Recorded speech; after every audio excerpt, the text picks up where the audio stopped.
drafts. No, I mean, just being able to find that impact in the early game in terms of skirmishing Yeah. does quite well in the matchup itself, being able to out-trade the Lee Sin with those all-ins, just out-damage him. You have the Sky Splitter shield there as well. The big damage coming from Bite. We've been seeing press the attack on the Volibear in the series as well, rather than, you know, the more sustained damage coming out from the Conqueror. And for FPX, I mean... Do it again.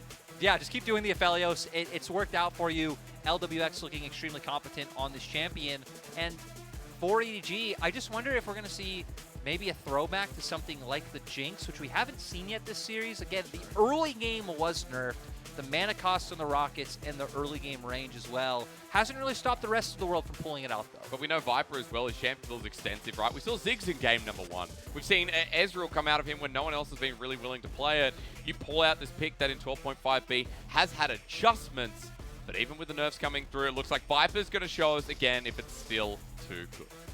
Yeah, gonna just go back to it. And I think it's still stalled, right? By the time you hit level 9, you are the exact same champion that you were before. Point, you so max it first. for EDG, when I don't feel like sure, they fell behind in the early game last time, but again, with like the quality of skill that their players come with, I don't feel like EDG should get shut out of a game just based off whatever cheeky shenanigans FPX have in those first 15 minutes alone. Yep. Should be able to get there. We also see the Lee Sin coming out now, so still the same aggression coming out from that mid-jungle, and now Care gonna once again be the one to answer and see maybe if he goes a different direction this time around.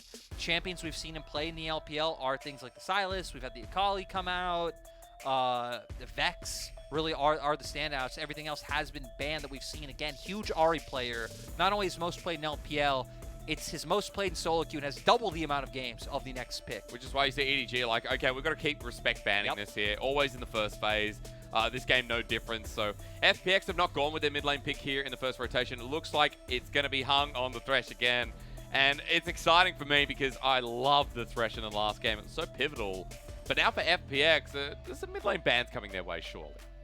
In 4 EDG, I wonder what they ban, right? Because obviously things that do well in the isolated 1v1, there's 3 that come to mind. Orianna was going to be one of them. Victor as well, still able to be picked, right? Even if it is a bit of a slower scaling into the mid game. Syndra is something that we've seen players who like to gravitate towards it, like Knight will bring out in this matchup, does win the lane, has the mid jungle 2v2. So I would assume maybe some combination of those 3. Obviously Orianna already being one.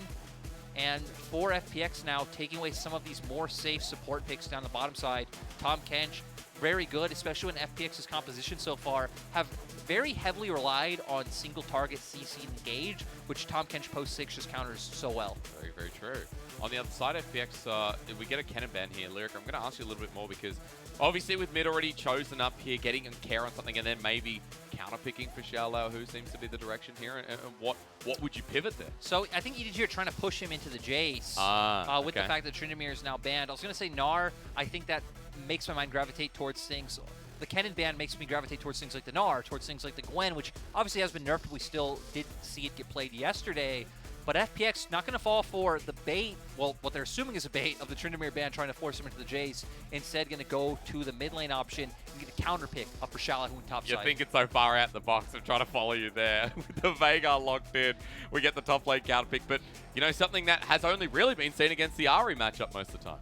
Yeah, it's something we haven't seen all too much here in the LPL because it's not something that is able to get prio in that mid lane all too well. You do still take the Predator, so you have a bit of agency or follow-up in terms of moving to sides. And there we go. The runaround I was giving you in terms of EDG banning the Tryndamere to try and make FPX think it's a bait. FPX not falling for the bait that wasn't a bait, and EDG don't fall for it. They don't fall for it, but they do fall for it because they also pick it up, but they don't want us to think that they've fallen for it, but instead orchestrated that. If you could follow that train of thought, you're a bigger brain than most of us, including me. We've got a Nautilus, though, and Meiko, that's one of his favorite picks. I always talk about this, Ming, Meiko. I think Hung is just great on Hook Champions, but you can't go past one of the OGs. So we get something as an engage tool here, Lyric, but I'm so curious about what you take up into the Jayce. Yeah, especially with things like the Graves off the table. I feel like there's 2 ways my mind works with this one. So you can either go towards something like a Malphite, Gragas, Sion, like these tanky champions, or what they hover just there, you could bring out something like a Camille as well.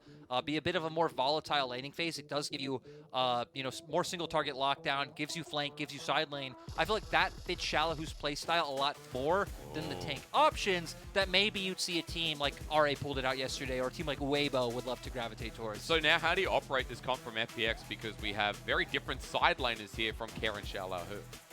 FPX definitely opting into a 1-4 setup, right? xiaolaohu going to be playing heavily out through the side lane, and then you're going to have this 4-man unit from FPX. You do, once again, have a lot of like single target CC coming out from the Volibear, and Thresh, heck, even Camille bringing loads of her own. Still some solid team fighting, since you do have the front line in the Volibear. You have front to back coming from your Aphelios and Veigar, and then Camille can come off on flank. So I feel like FPX's comp, holistically, actually does have, you know, quite a few options. Okay, but on the other side, EDG as well, there's a lot of responses to those options when you pick Ryze. Oh, of course. Because now for the side of EDG, like, sure, Camille went out in the side lane later on up against the Jayce, but you have two side laners on the side of EDG, right? Ryze able to rotate over, try and find those picks and catch her off guard. But I feel like ultimately we're going to see it come down to those front to backs because you still have the Jayce and the Jinx set up to be able to try to outrange.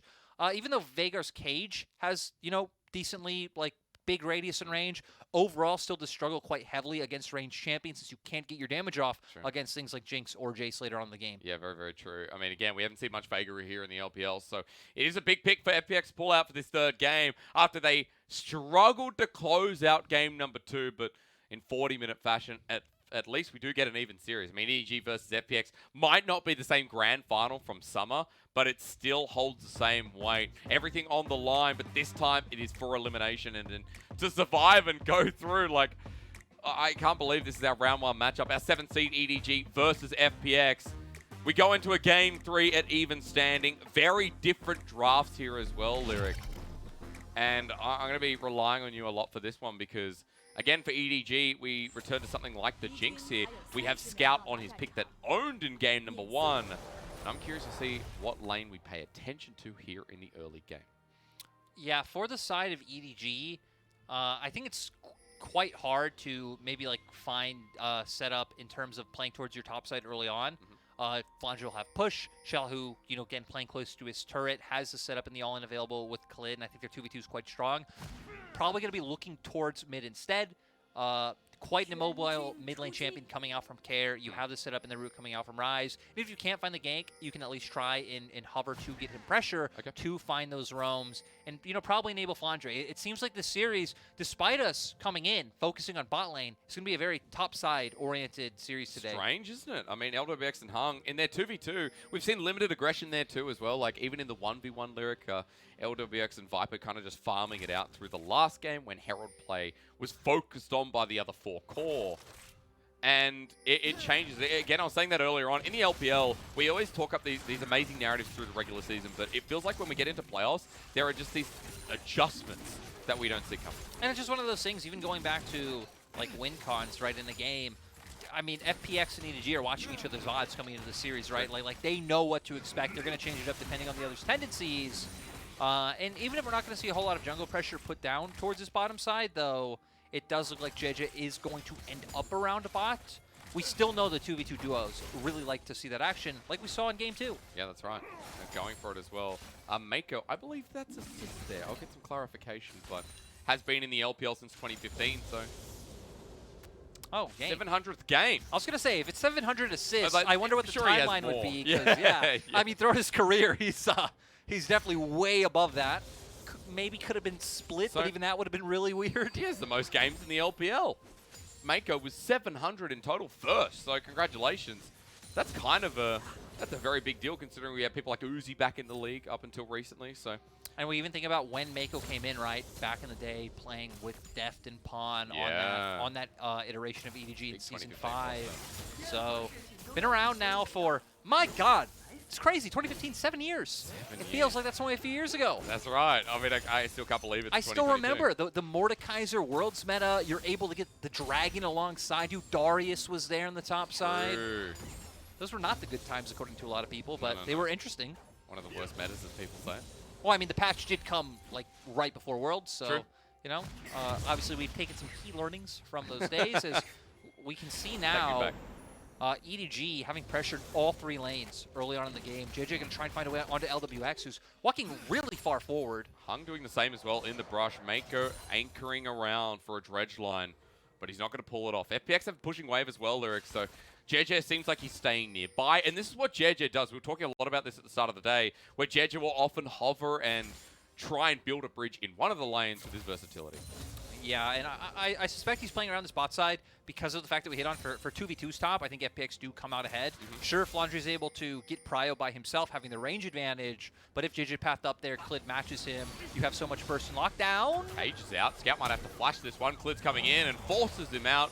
Good timing there from the FPX 2v2.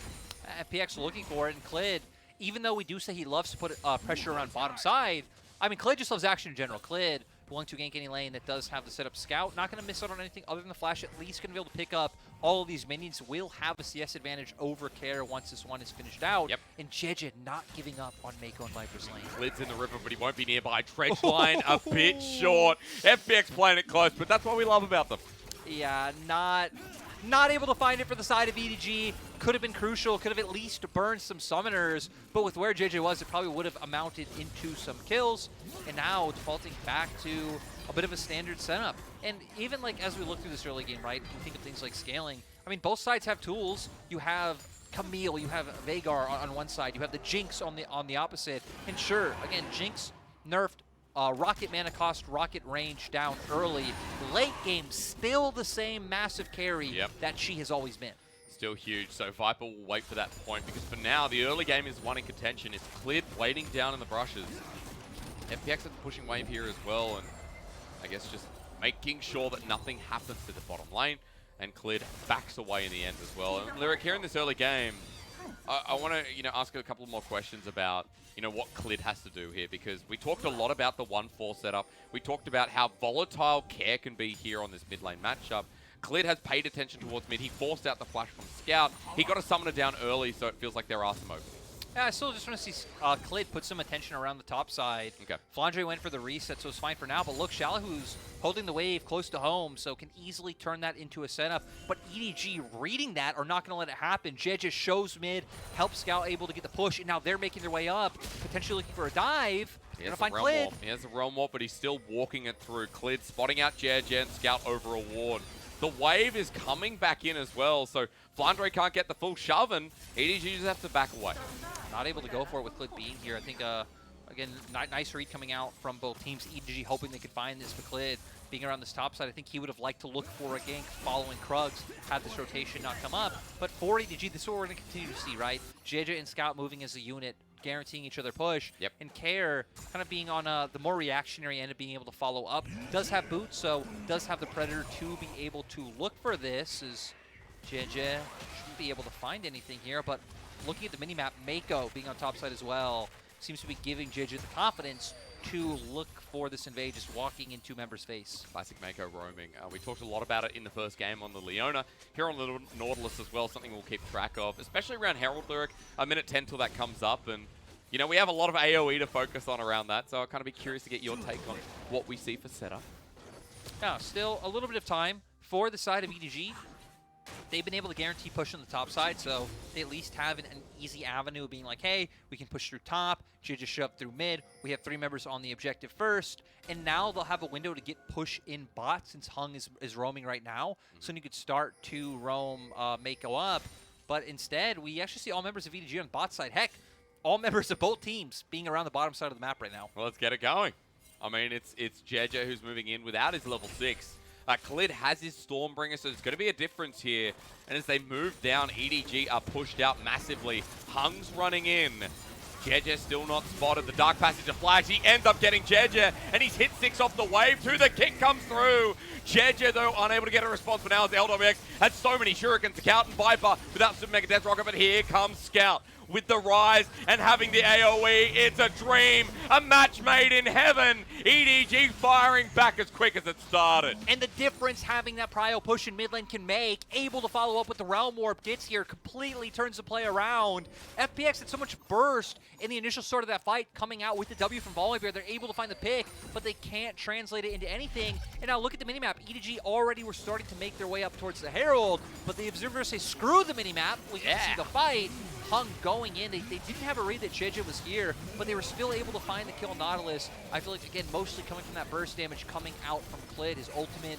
I believe he got 2 Ws off as well, but then Scout with the Realm Warp able to follow up. You hit on it, has the AoE damage, has the lockdown, and I mean, for FPX, no real room to follow up with, I mean, Veigar just being so behind on the play. Imagine getting 2 kills here, 1 for Scout, 1 for Viper. You feel pretty nice for EDG and Lwx as we come back to the Herald. I mean, there's a 1k gold lead and some pretty big components here on EDG, so FPX are going to back away, let bygones be bygones, and really great response play when we've seen jungles hold the spot pretty much all game. And it makes you wonder if this series is really just going to come down to who gets Ryze. Who gets Ryze, who has that ability to early pressure on sides. And, I mean, it could just be a big boon to whichever team's on blue side if this is going to start becoming, you know, a first pick style champion for either team. So far it's been great. I mean, Scout in game 1 dominated on the pick. Care in game 2, his early game was sublime. And as we look at FPX on this minimap, it's Dragon the focus for now because Herald already went down over to Jiejie. They're not going to be starting it up, and I feel like we wait for now and just see how we go. Yeah, we keep waiting as has been pretty strange in the series. We haven't had a lot of downtime, which means you haven't been able to force your weird analogies maybe to the you know, downfall of some, happiness to others is, you know, to most. Us reading some of the feedback Bunch gave us the other day of, what are you talking about here with this cheese thing? Well, things I mean, like that. Again, no, we don't need to go down that rabbit cheese in the hole fridge? again. Okay, no, fair enough. Hey, there's the cage. Jiejie in a lot of trouble. He gets out, but you know what? I hate Veigar, Lwx. That is what a lot of people will be saying. Yeah, Veigar just able to throw out that ultimate point and click, find the kill for himself. Clid was already here to be able to match, and now you're at a point where this combo has, you know, burst coming off from both sides. And for FPX, I mean, we've seen Clid look for plays himself. Still haven't seen the top lane come out. Does look like pings are coming out now to be able to look for this. xiaolaohu now having the Hextech ultimatums to have that guaranteed lockdown on Flandre, but Flandre keeping up some vision for himself so he doesn't fall prey to these plays. Especially with the window and Scout's ultimate as well, right? You talked a lot about Scout's movement, the Ryze dominating this series so far. Scout's realm warp in about a 10-second window here, and Lwx, he's already moving without it. Ooh, and isn't going to fully commit. Looks like they're waiting for Jiejie to be able to coordinate this play a little bit better. Hextech comes out. And Flandre's here without his team, but he flashes towards his mid laner. Will it be in time? The answer, of course, no. Clid picks up the kill. Scout can't move, and even Care teleporting in with the flying rocket from Viper off screen. And EDG, once again, kind of getting a little bit too ahead of themselves. Flandre trying to heavy trade, trying to force xiaolaohu out, expecting that they would have numbers advantage. And I guess technically they did. Care channeling TP. The other two members are closer, but it's so close to FPX's turret, they're able to commit. And with all this, Lwx is not able to force Viper off from turret. Does have the Kraken Slayer. Heck, both AD carries having mythics on the board. Yeah. It's a big moment for Lwx, right? Because in the last game it was the same deal. He had free time with the turret plating, and it was versus Xayah. But Lwx has had a very solid series so far. And I feel like when we've looked at FPX through old iterations, Lwx was always the concern. Again, a real leadership role here, considering he's the only world champion left in this roster. We've even heard from interviews, right? The two big shot callers on the team are Lwx and Hung. Other members have said that Lwx being a massive voice in terms of in-game communication. And I feel like that's the reason why FPX so typically lean heavily towards bot side, because they are the most vocal members, right? They're going to be talking about their situation, what they can do down in bot. Yep. It's going to give your jungle, you know, an easier time knowing, like, hey, these are the tools I have to work with. We can just go and look for this play now. So, instrumental there is EDG going to look for a play up in top side. I mean, they get the plates down, they're going to be able to finish off this turret, and we're going to see what Flandre is able to do. xiaolaohu just going to be backing off. But if you want to see more of Flandre here, well, we'll have a first item. So it feels like in front of the Dragon that's yet to be taken close to 13 minutes. Even in front of the second Herald, there's going to be a big Jayce that FPX is going to be scared of as Herald close to getting a second charge. And for EDG, right, I mean, they have some pretty solid tools to be able to play out in the mid game. Again, that huge range advantage coming out from both Jinx and Jayce is going to do wonders. I feel like the key thing in fights for the side of FPX is going to be xiaolaohu. If xiaolaohu can find those flanks, if he can get in onto the backline, lock Viper down, and close that distance. Because the other members, it should be quite hard, which is Care. Like, sure, Care is Predator, but running forward, EDG should be able to have a good read of, you know, being able to respect and back off from that play. So I think a lot of it's going to come down to side lane control for FPX, being able to walk in from not only your jungle, but also a side lane, have vision down, and then get onto Viper or Flandre and have numbers advantage. As Jiejie starts to Dragon off, this is Sonic Wave to pull it out, but it does go over the scrying ward, so Clid is aware. Pings are getting spammed down, and the bottom lane's actually backed away, so a nice window here for Jiejie to pull out as Clid is still interested.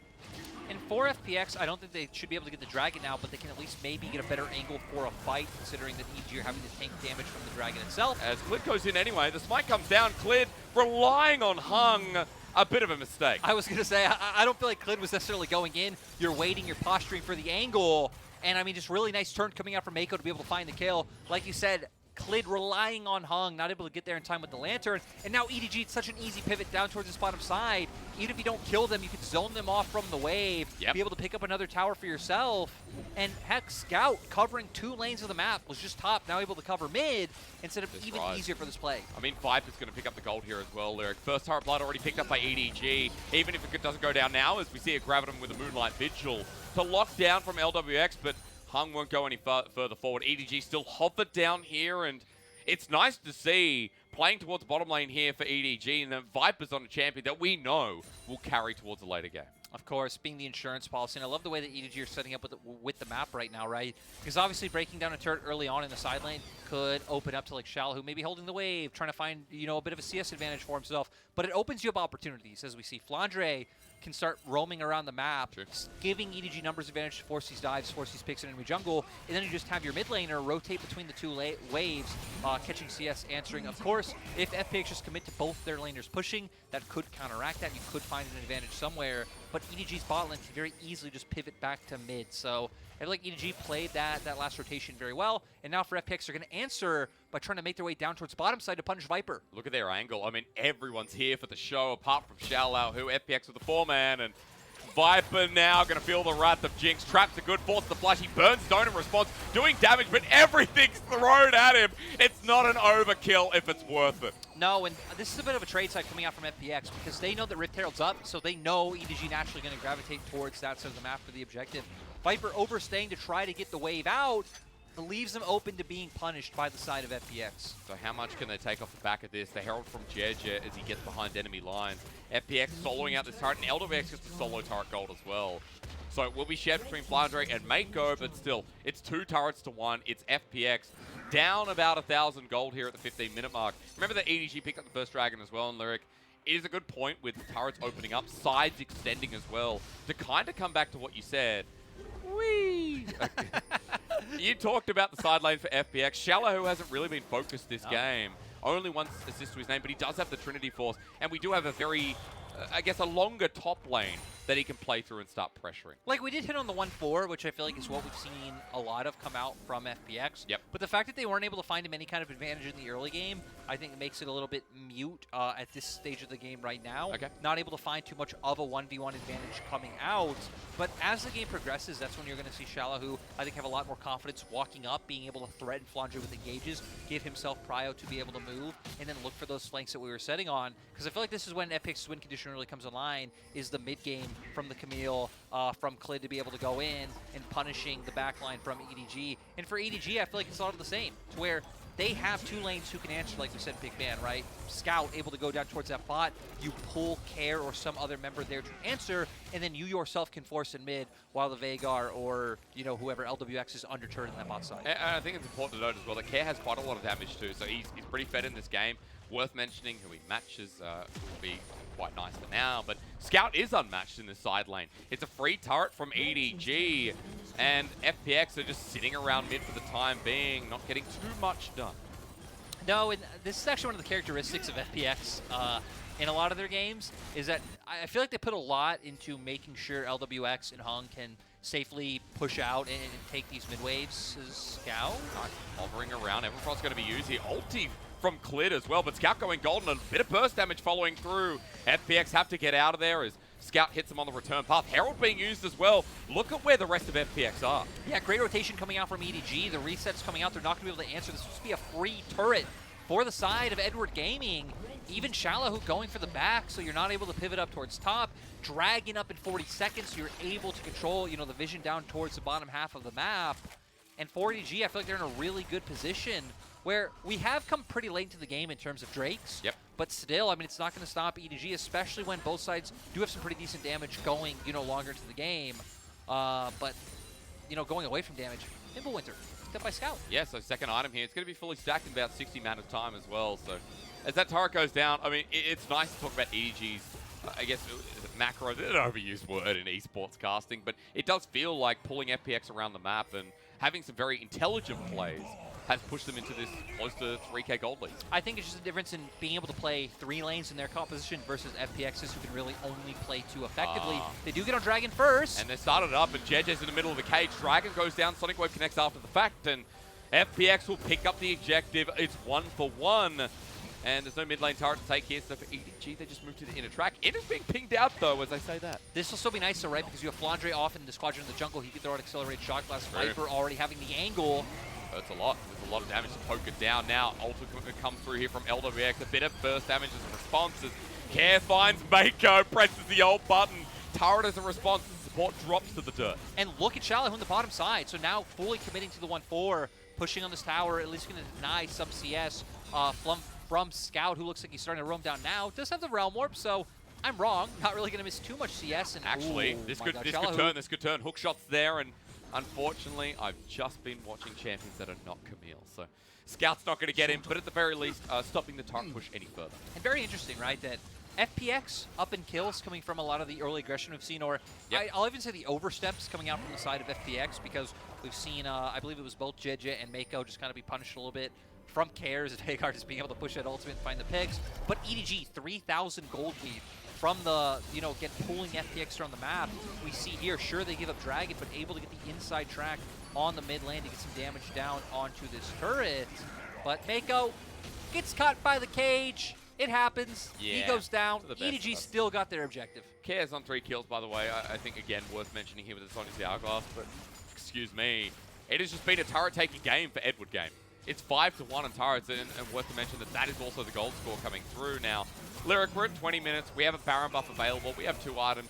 On Viper, the Fimbulwinter going to be fully stacked from Scout. Also with Warden's Mail on top of that. Waiting for Flandre to get the Mirror Mana. And I'm mentioning EDG items here because we're at a point where they're ahead in gold. They are going to be doing a lot of damage.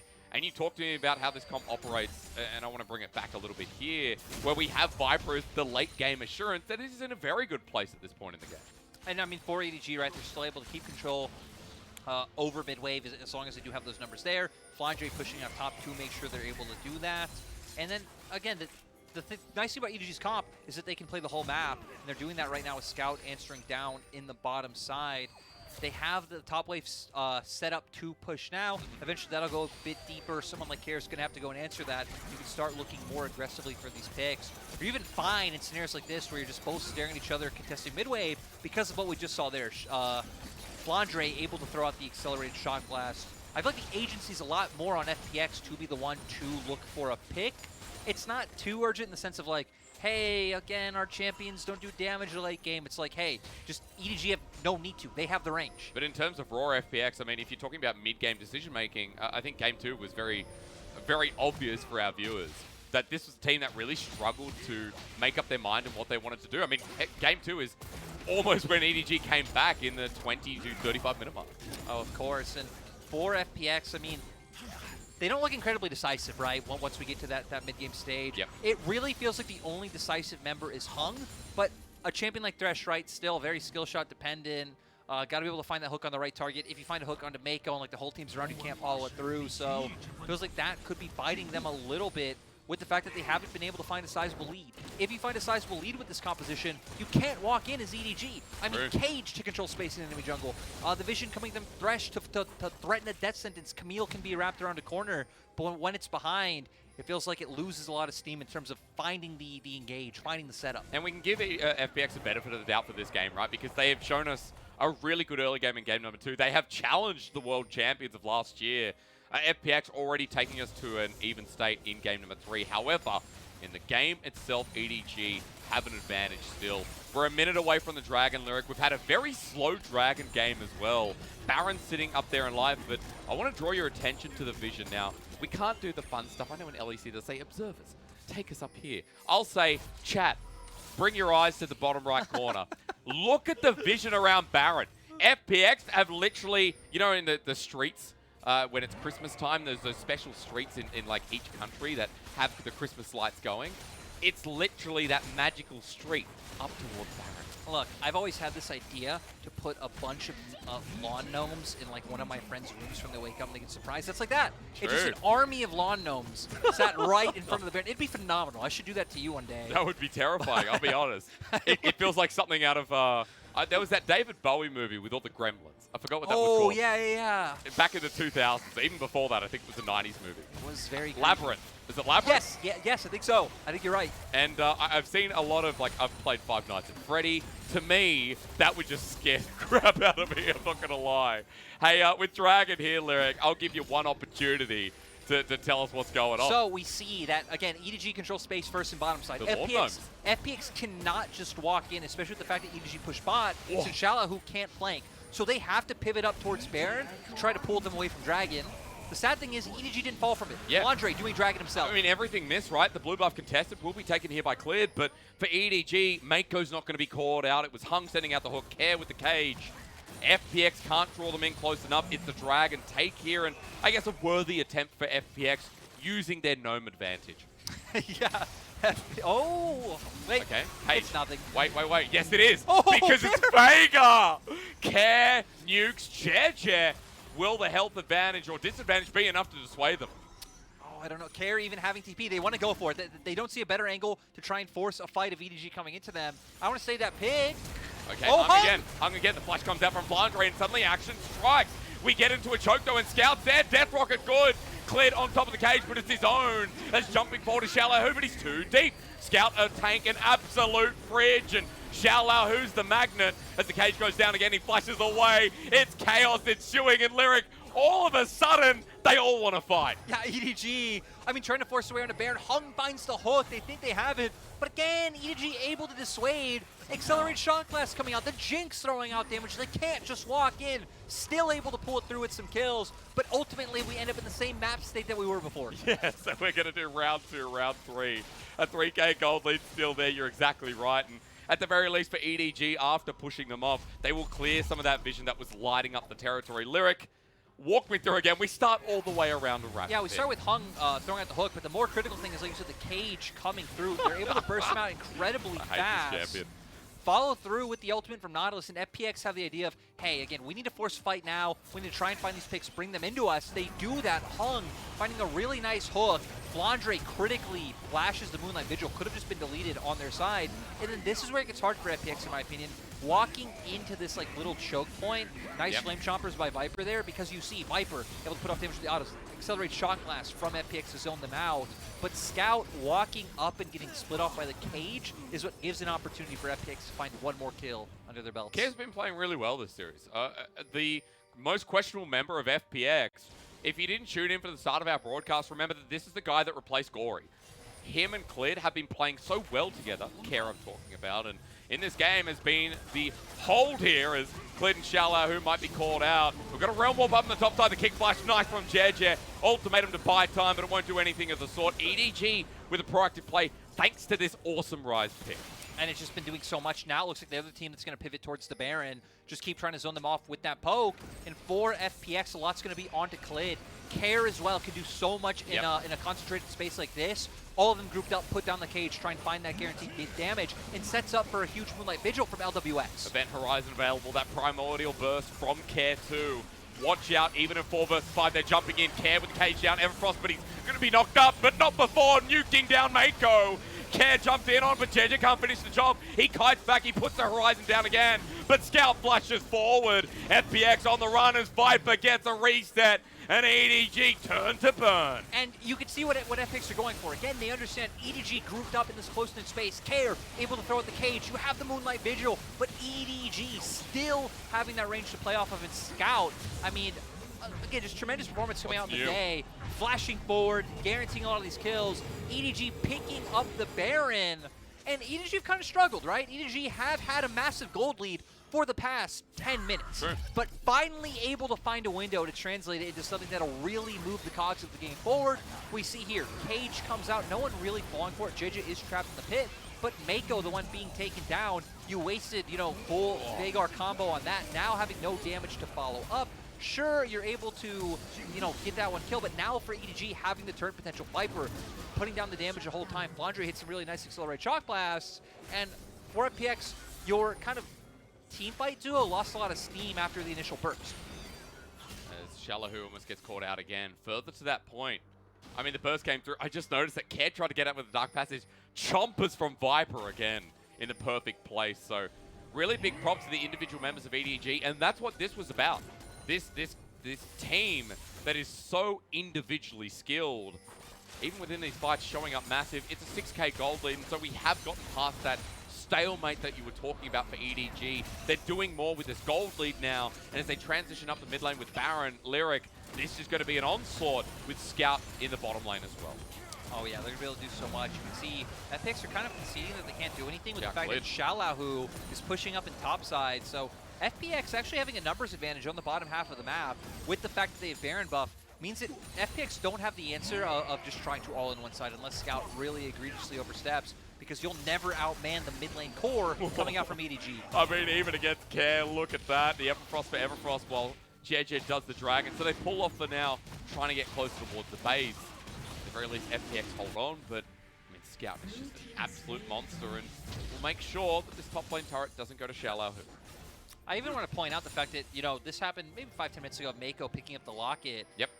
Which has been nerfed, right? The shield went down, the resistances you got went down as well just from the passive, but still valuing it just because of the burst coming out from Care. Sure. Knowing that Care is the one who could set up a pick on one member to turn the fight into a 5v4, which could then maybe give FPX the leeway of picking up a win. I think sadly for FPX, we haven't seen them even try to set up the fights that we've been talking about in terms of getting Camille trying to wrap around from behind, fighting her way onto a key target, coordinating it with Click coming in.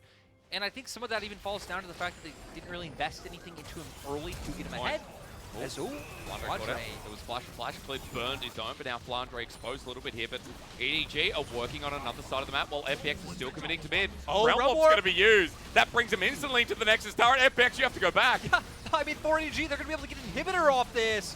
Flandre has TP as well. If any action breaks out, this could just evolve into a full-on 5v5. Okay, well, Care's back. At the very least, it's only the inhibitor for now. And EDG love playing the game of chicken that FPX were not going to win. It's just great to see the Realm Warp usage in the series so far. True. We've seen a lot of really good ones to be able to ensure rotations faster, pick up neutrals like Dragon and Baron easier, and just find picks in enemy jungles. Again, both teams being very proficient with this so far. Gargoyle Stoneplate as well, coming out for Scout, so wow. Fully indexing into, I mean, the fact that, I mean, for FPX, right, having some decent mixed damage, sure, Care being the only one who's bringing out some AP, but we've already seen what Care is able to do, having things like the Void Snap already picked up. Yeah, but a lot of tools from EDG, as you mentioned before, to deal with it. Lyric, at this point, EDG still feel like they're going to be taking this one out. We've had back and forth in game number 2. We've had a stomp in game number 1. EDG returning to somewhere in between, I think, for our third game. And it is good to see that the world champions are still flexing muscles. Like, individual performances, I can't talk enough about. Scout and Viper, especially this series, have been pretty slick. I think even Jiejie returning to some of the form we saw at the start of the split too. Yeah, I think Jiejie's definitely made some mistakes, especially in game 2, but he's also been able to find some, you know, key ganks in the early game to enable EDG for the success that they've been able to find. And now for EDG, they're going to keep running this one forward. Again, look at FPX map setup, ignoring this, having xiaolaohu pushing aside. He does have DP, but I think this just gives EDG an easier time of sieging down these inhibitor turrets. Sadly for them, without Baron, is quite a bit hard. And it seems like maybe just going to be waiting out for this Dragon, hoping people step up and laying down the siege with the poke that you have. A lot of wave clip from FPX further to your point. Hung getting close to getting knocked out as well. xiaolaohu getting some objective gold on the top side, so at least putting some more in his pocket. And he has had a pretty quiet game thanks to FPX. Look at Lwx, the shock blast. What is a surprise? That is not. Flandre. Oh, xiaolaohu. Scout actually flashes over the wall though, but look at the dredge line. Wait, is the fight over? As Viper going to be knocked here and dead. Meiko can't save his life. FPX have found a big ulti, but it's still not enough. Scout is massive, and Flandre's damage, nothing to scoff at either. They finally found the formation though, right? Bring xiaolaohu in behind, get on top of the enemy AD carry, Lwx with a massive ult. The problem is they're just too far behind. They had to look for this like 10 minutes ago. And it's a shame because FPX, we saw how they were trying to clutch at this game, but EDG are going to finish this one off nice and easy. 33 minutes in. EDG moving to match point here in round number 1. Our world champion returning to form here in the series. They try and make FPX clutch further at straws. I mean, again, EDG, great game plan coming out. We see Ryze really being the difference maker in this series so far. Both teams are utilizing the fact of, you know, the realm warps, the roams, the early game pressure you can put towards top so incredibly well. And Scout did that once again. But this time, you had the insurance policy of Viper on that Jinx in the bottom side. You had Flandre on something where, like, feels very comfortable in lane, is able to dish out a ton of damage later on as well, which even just led Scout to even more heavily indexing into the tank build with the Gargoyle Stone Plane, because he knows, hey, I already have damage on both my sides. I'm completely fine as long as I'm walking forward aggressively, laying out the CC. And for FPX, I mean, they finally saw the window. They found it, but they just got blown up. They just got, like, everything looked beautiful. When LWX went in at the end and threw out the Moonlight Vigil, I thought FPX had it. But then they were all gone. It doesn't matter because, yeah, so far behind, too late into the play. xiaolaohu with the Camille. You talked a lot about how this draft would operate with playing towards topside, and we never got that. We never got Care running people down and trying to facilitate this Camille, who did as much damage, pretty much, as his jungler. Like, xiaolaohu just didn't get to play, and it's unfortunate. No, I mean, for FPX, I feel like you could have just opted into that more easily early on. Like, they did have to worry about Scout, right? Because EDG were consistently moving both Jiejie and Scout up towards that top side. But we got to a point where, like, even when EDG were showing on bot or when EDG were looking towards mid, we're not seeing Clid go for these opportunities. A lot of the time, opting into matching EDG. And when you're opting into matching EDG, I'm sorry, you're not going to be getting, you know, the gold advantage. You're not going to be able to get on these objective first or find these flanks or get the sideline setups to bring Camille in from behind. We saw EDG knew that. They would always get on an objective, and then what do you do as FPX? You do nothing. You throw your hands up in the air, and you say, accept. I guess we have Care in the mid lane. Yeah, that's right. Care, an attempt made. I think Care's still playing great here in the series, but unfortunate for FPX, we kind of return to what we saw in game number 1, which is how it all comes together for FPX. And like game number 1, draft didn't work out. We didn't see it play to fruition, and we're now at match point where EDG look to cement themselves in the first round of playoffs here in the LPL.